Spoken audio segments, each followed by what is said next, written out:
Бывают ситуации, когда у клиентов сроки оплаты длинные, а у поставщиков короткие. Используйте овердрафт от Тинькофф Бизнес и продолжайте работу. Тинькофф Бизнес, и дело делается. Давным-давно я построил уютное место для отдыха в лесу. И по стечению обстоятельств долгое время у меня не было возможности побывать в своем лесном доме. Наконец я смог выкроить свободное время и отправился наведать жилище.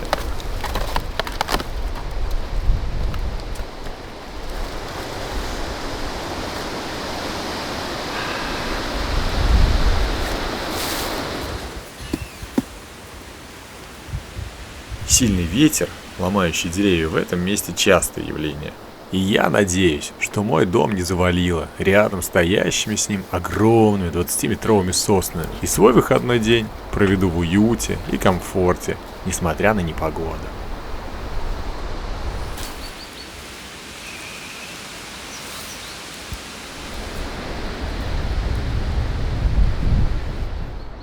Деревья поломало не слабо. И тут сломалось, и там вон поломались деревья. Кошмар. Пока дошел до сюда, пришлось тоже перешагивать через поваленные стволы деревьев. Ну что, вы догадались, куда я сегодня направляюсь? А точнее уже пришел. Да, сегодня я хочу посетить свою землянку у ручья. Давно хотел прийти сюда. И наконец-то у меня появилось свободное время для этого. Буквально 30 метров осталось до моего уютного жилья. И я надеюсь, что этот вечер, ну или день, все зависит от того, во сколько вы смотрите этот видеоролик, вы проведете вместе со мной. Добро пожаловать на канал Лесной Строитель. Меня зовут Алексей. Садитесь поудобнее, нарезайте себе бутерброды, наливайте чай, кофе. Желаю вам приятного просмотра. Поехали! Ух ты!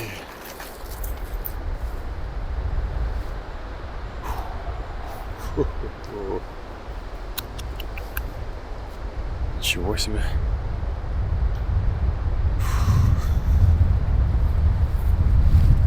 Нормально так дерево упало. Да. Видели? Какая картина маслом здесь, да? Дерево сломалось от ветра и упало прям рядом с землянкой.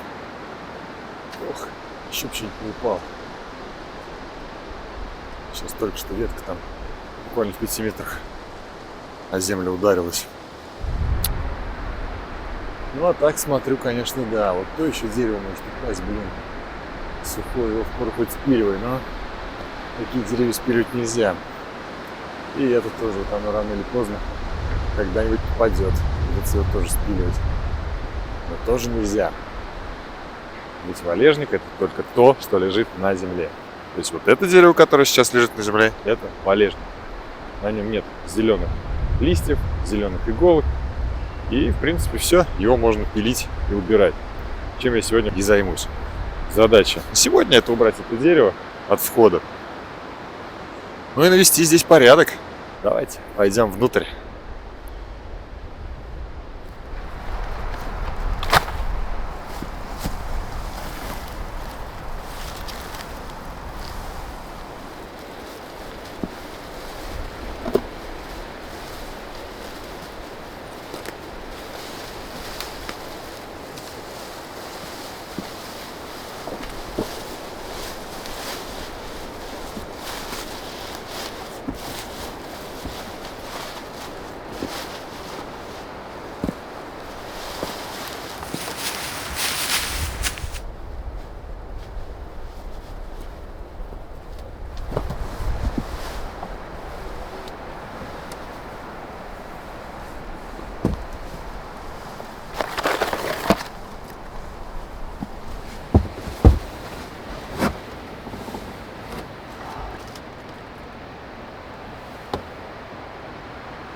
Да, ну что я хочу сказать.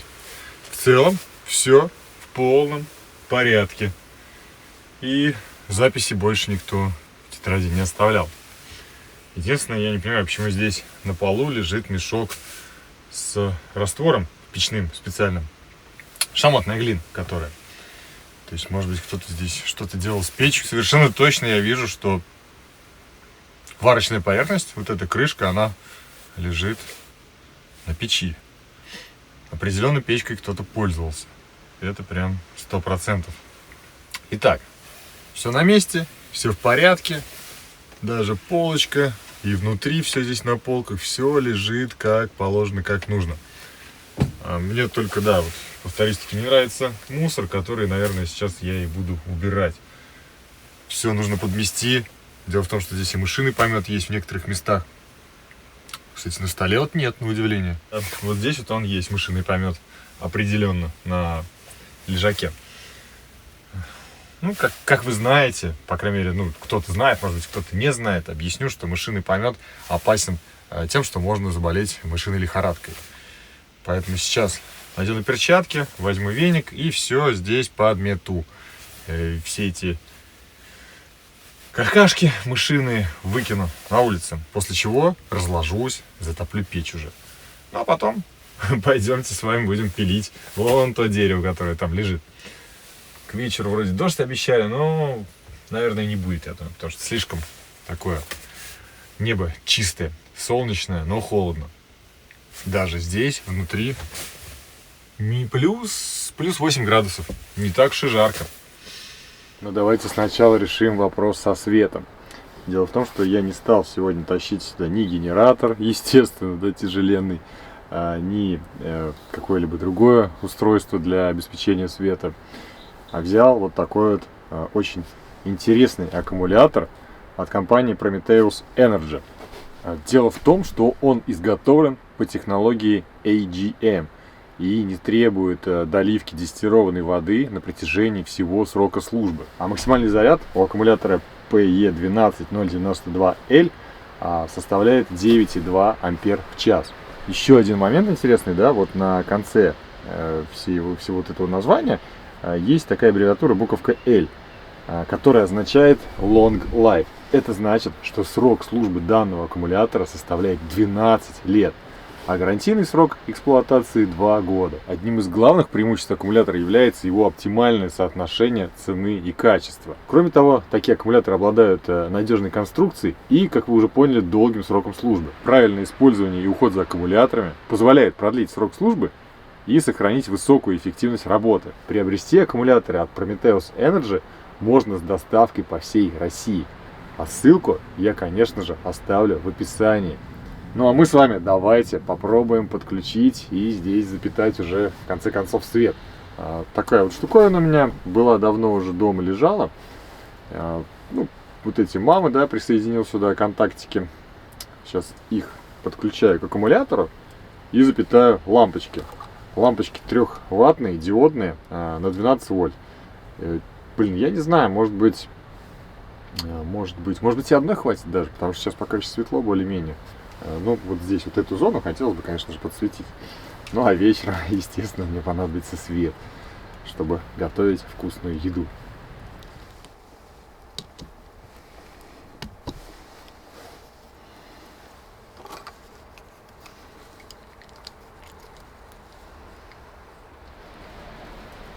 О, красота! Живем!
Наконец-то я присел.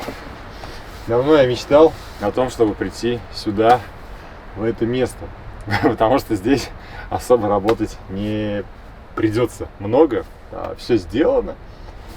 И, в принципе, можно здесь просто отдыхать и наслаждаться вообще времяпровождением и уединением в лесу. Вдыхать ароматы свежего воздуха. Ну, возможно, даже дождь будет. То есть, если дождь будет, то прочувствовать вот этот момент, когда влага в лесу только появляется. То есть не вот прийти уже в сырой дождевой лес, да, после дождя, а вот именно этот момент поймать, когда только-только дождь прошелся, и все вот эти ароматы, запахи бьют в нос, ударяют. Ну, было бы здорово, конечно, если бы пошел дождь, но даже если и не будет, я все равно очень рад, что пришел сюда. Навел порядок. Все здесь теперь в целом неплохо выглядит. И я думаю, сейчас попью чай, можно будет заняться тем деревом, которое упало. Такая сосна, конечно, хорошая, великолепная, я бы даже сказал. Свежая, не гнилая. Пили и радуйся, да? То есть досок там будет очень много из нее.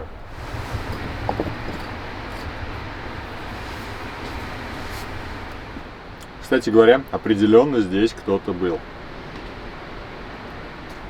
Дело в том, что, как вы помните, да, на печи варочная поверхность вот эта вот была не закрыта, и кирпича не было, то есть которым я прикрываю поддувало кирпич, его здесь не было вообще в доме. У меня на улице было 3 сломанных кирпича, я сейчас оттуда взял и им закрыл поддувало. Вот так вот. Интересно, то есть кто-то приходил, топил печь, сидел здесь, грелся и, может быть, даже пил вот так вот чай, как я сейчас. Аккумулятор работает. Я тут организовал для него такую полочку прикольную, чтобы он оттуда не выпал, никак мне на голову не упал. 2 лампочки по 3 ватта светят. Я доволен, в помещении тепло. Ну, пока всего лишь 10 градусов. Я-то у печи сижу, то есть мне тепло уже идет. Вот, сейчас надо протопить помещение, все, да, прогреть всю землянку, чтобы вся вот эта вот влажность ушла из бревен. Желательно прям конкретно так покочегарить печь. Может быть, даже на максимальных оборотах и прям до самого утра. Да, я здесь сегодня останусь ночевать. Давно я мечтал об этом, чтобы вот так вот посидеть, ничего не делать. Лепота. Лепота.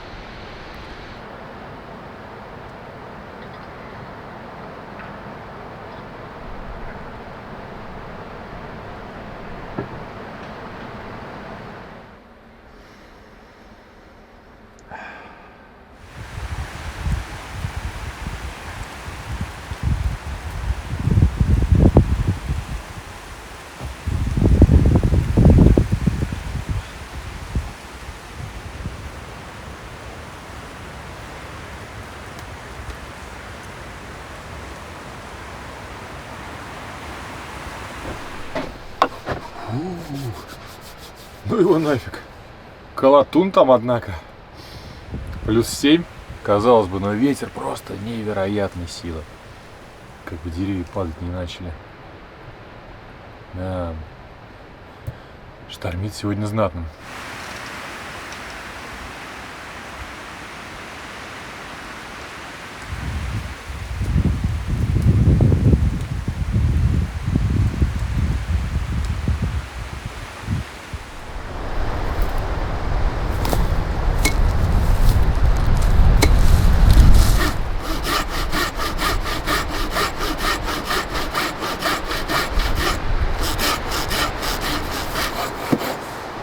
О, сейчас вспомнил, как я пилил бревна при строительстве первой землянки. Вот такие же толстенные бревна. И пилил их я все вручную. Представляете? То есть, по крайней мере, каркас, крыша. Да вообще практически вся землянка была построена вручную. Но сейчас, конечно, есть бензопилы, электропилы. И все, естественно, по возможности этим пользуются. Сейчас я просто вспомнил этот момент и задумался, блин, какая же мотивация тогда была построить дом вручную. Это просто какое-то сумасшествие. Сейчас я бы точно не согласился бы на такое. Только с использованием аккумуляторной пилы, ну или еще лучше бензопилы.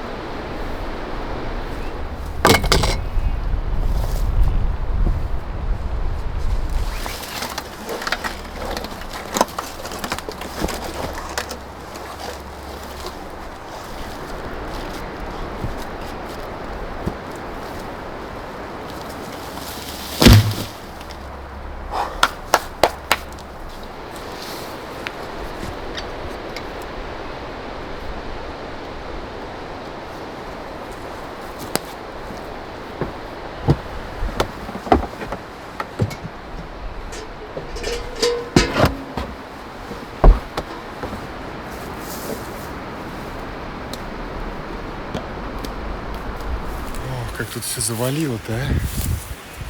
Не пройти, не проехать, блин. Ёшкин кот. Давно я хотел сходить на ручей. Дело в том, что я там не был даже ни разу с мая. То есть если землянку я навещал как-то раз, то на ручье я не был уже очень давно. Посмотрим. Сейчас после дождей, наверное, вода грязная. Но в любом случае взял ведерко. Наберу сейчас литров 5 воды. Глядишь, помыться можно будет перед сном. Ох, ни хрена себе, деревья как мотает. Ой-ой-ой-ой-ой.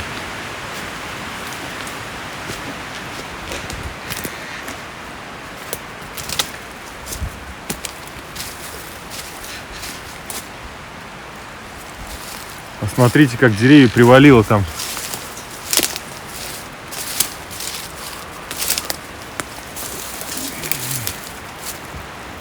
Обалдеть вообще. Сколько ветровало. Сейчас тут строй да строй баню ручья. Валежника море. Ну не валежника, а ветровало. Но в принципе он уже скоро станет, я думаю, валежником.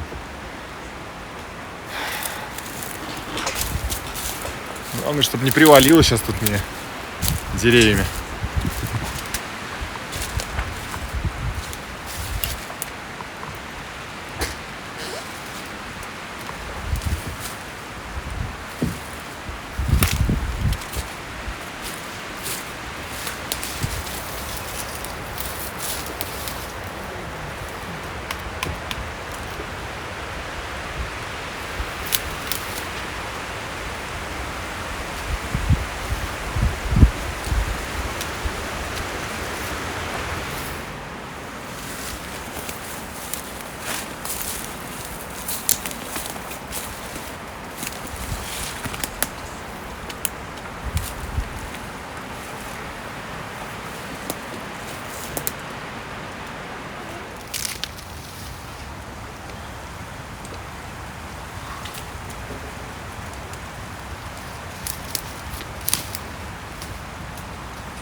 Батюшки, смотрите, здесь тоже.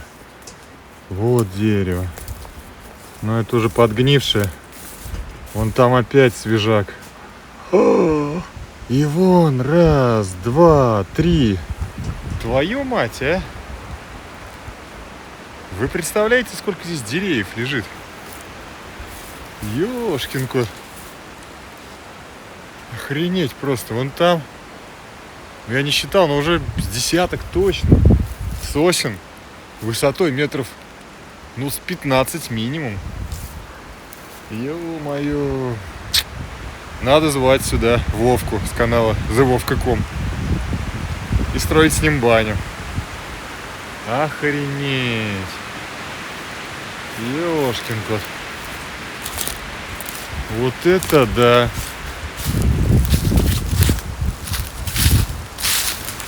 О, а вот это отлично. Оно вообще в диаметре сантиметров 35. Охренеть. Сколько материала строительного пропадает. А там, блин. Хотел матом ругнуться. Просто как грязи здесь. Ветровал. Я такого еще ни разу не видел. И вон. Ё-моё. Ядрит Мадрид. Еще одно.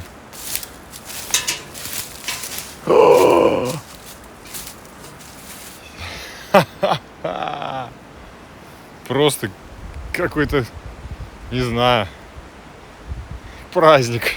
Праздник ветровала. Смотрите, еще 2 дерева. Вот 3-е дерево. Охренеть. Здесь их поломало, я не знаю, ну штук 15-20 точно. И все длинные, и все ровные. Ой-ой-ой-ой-ой.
Да, а дровишек-то у меня мало. Ночь предстоит длинная сегодня. Сейчас уже часа через 1,5, наверное, даже если не раньше, начнет темнеть. И самое главное, самое приятное, что у меня есть заготовленные дрова. Еще в том году, в этом году зимой я напилил очень много поленьев, по размеру печи. И они лежат там, буквально за домом. Натаскаю сюда, как раз уже стемнеет, вода как раз согреется, закипит, умою лицо, помою руки, помою картошку, привезенную из Беларуси. И поговорим с вами о моей поездке, может быть, что-то интересное для вас будет. И приготовим одно блюдо, которое очень-очень-очень любят белорусы. Что, вперед! За дровами.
Отлично.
Дорогие друзья и зрители, с радостью сообщаю вам, что канал Лесной Строитель в этом году номинирован на премию «Лучший DIY-блогер» в номинации «Дикий DIY-щик». Если вам нравится мое творчество и мой труд, который я вкладываю в канал, в его развитие, то прошу вас проголосовать за меня. Да, у нас с вами серьезные соперники.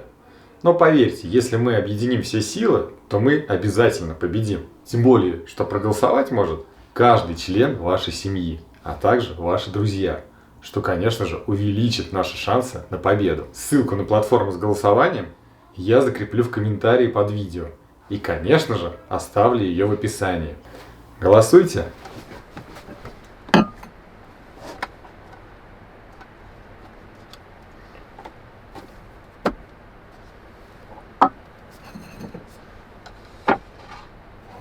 Наконец-то все дела на сегодня здесь закончены. Осталось самое главное. Уже стемнело. На улице, кстати, похолодало, а здесь очень даже потеплело. 20 градусов. Сижу с открытой дверью, чтобы немножко свежий воздух сюда поступал. Итак, ездил не так давно я в Беларусь. И, наверное, на некоторых моментах стоит остановиться. Ну, во-первых, зачем я ездил в Беларусь? В первую очередь я ездил за тем, чтобы повидаться с родственниками. Ну и, конечно же, познакомиться вживую со своим пиар-агентом Владимиром. На заре, так сказать, карьеры моей блогерской, да, когда я только начинал все это дело, вести канал, мне написал подписчик один, оставил комментарий в Ютубе, да, под видео. Оказалось, что он из Бреста, из Беларуси. Перешли с ним в личное общение посредством соцсетей. И в итоге вот уже почти 2 года мы с ним общаемся. Много идей, например, да, там касаемо съемок видео было реализовано благодаря по его сценариям, скажем так. Одна из его идей была посмотреть футбольный матч здесь, в этой землянке, кстати говоря. Что, собственно, с успехом тогда и получилось сделать. То есть антенна до сих пор здесь установлена, и можно принести телевизор в любой момент. Еще и генератор теперь есть, то есть, можно здесь, по сути, жить. Так вот, в итоге мы с ним познакомились, наконец-то, вживую, а не только общаясь, да, посредством соцсетей, повторюсь таки. И он стал крестным моего сына. То есть я съездил в Брест, мы там покрестили моего сына старшего в какой-то там церквушке 1709 года постройки. Я не буду подробно на этом моменте останавливаться, потому что у всех взгляды разные. Есть верующие, есть неверующие, есть верующие в одну религию, есть верующие в другую религию. Я скажу лишь одно, что я с уважением отношусь к каждому мнению. И, пожалуйста, уважительно относитесь к моему мнению. Ну, а помимо того, что съездил познакомиться с Владимиром, я еще наконец-таки забрал свою кнопку ютубовскую. Дело в том, что в Россию их не отправляют. И через Польшу, через друзей в Польше, в Варшаве, удалось получить кнопку эту.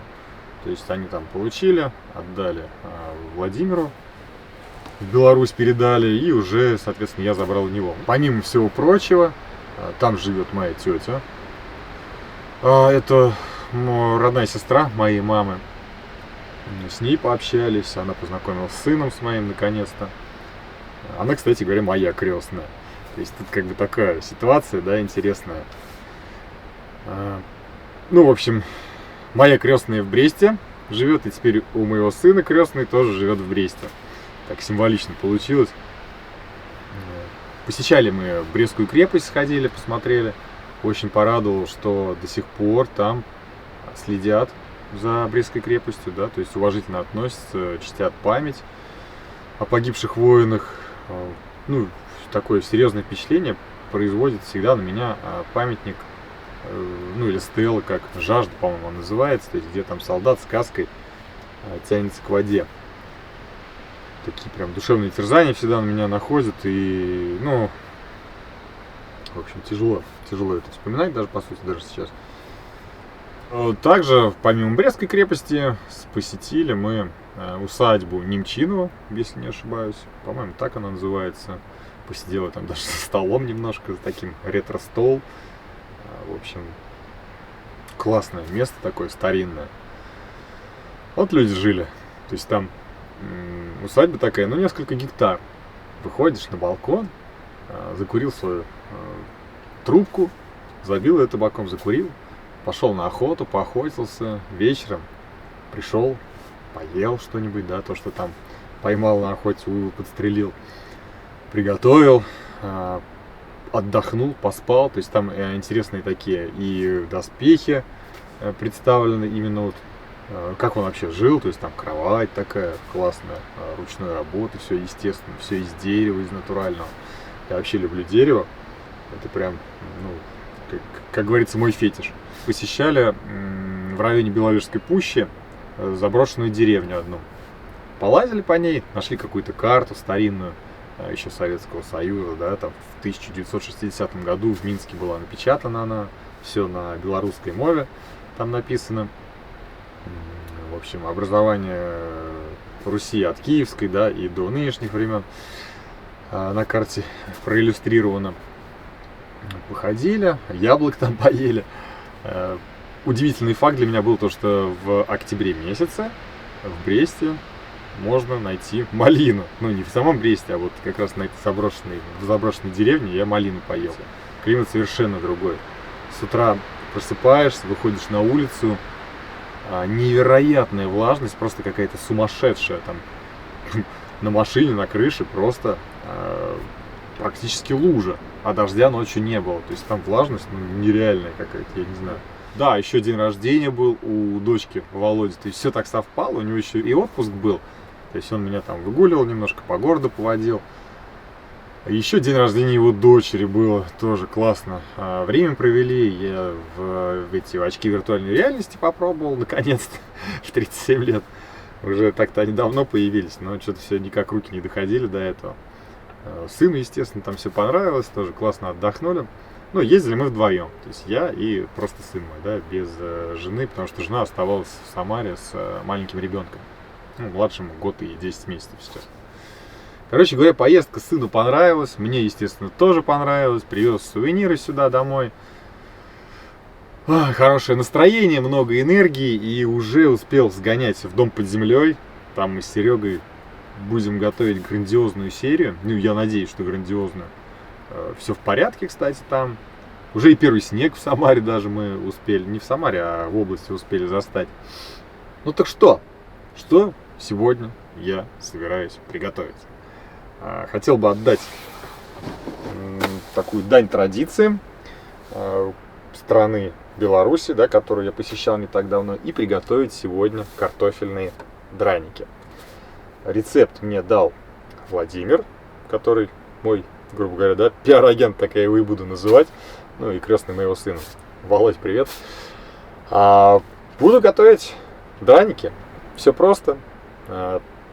Натереть на терке картошку, лук, перемешать, туда выбить яйцо, муки добавить, немного соли. Все это дело перемешать и обжаривать на сковороде. Приступаем.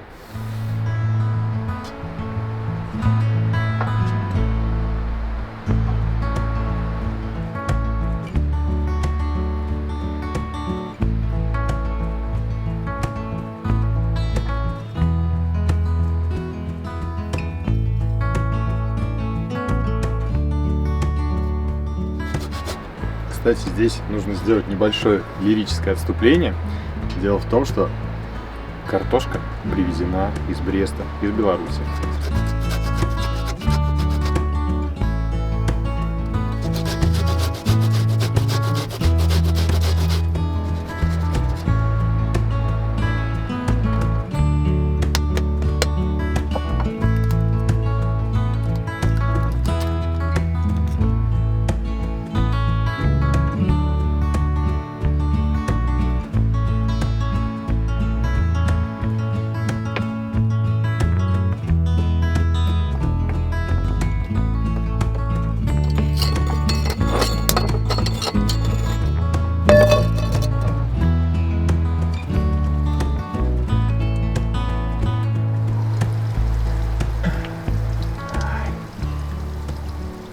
Запах обалденнейший, просто невероятный. Весь мой уютненький, маленький, небольшой домик наполнился ароматами жареной картошки. Ну и, конечно же, запах лука немножко присутствует, жареного яйца со сметанкой. Лепота сейчас будет.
Борода мешает.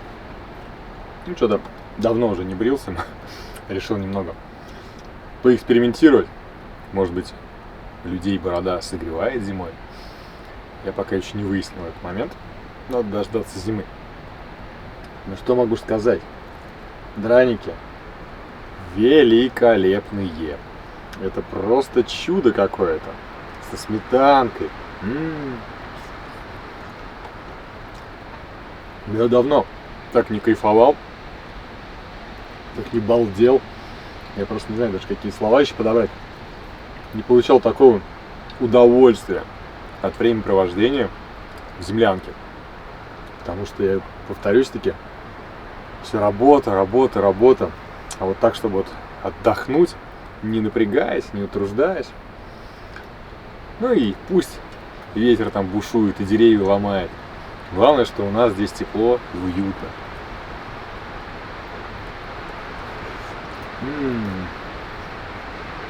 Шикарно. Великолепно.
полна коробочка, как говорится.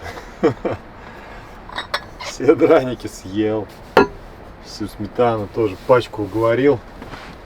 Ой, сейчас буду раздеваться, да ложиться отдыхать. Отличный сегодня день. Отличный вечер. И я думаю, будет отличное утром. Единственная проблема, что завтра мне рано вставать. Я так думаю, наверное, как бы не в 4:30. Поэтому не уверен, что завтра буду снимать с утра. Ну, может быть, сниму. Посмотрим. На всякий случай я с вами попрощаюсь все-таки. Я так думаю, мы совсем скоро уже увидимся. И будет это уже далеко-далеко отсюда. Ну, а вам спасибо, что посмотрели этот видеоролик до конца. Желаю вам здоровья, не болейте. Ну и, как всегда, будет здорово, если вы оставите комментарий под этим видео. Ну, а еще лучше будет, если вы поставите лайк. Ну и, конечно же, те, кто не подписан на канал, не забудьте подписаться. До новых встреч. Пока-пока.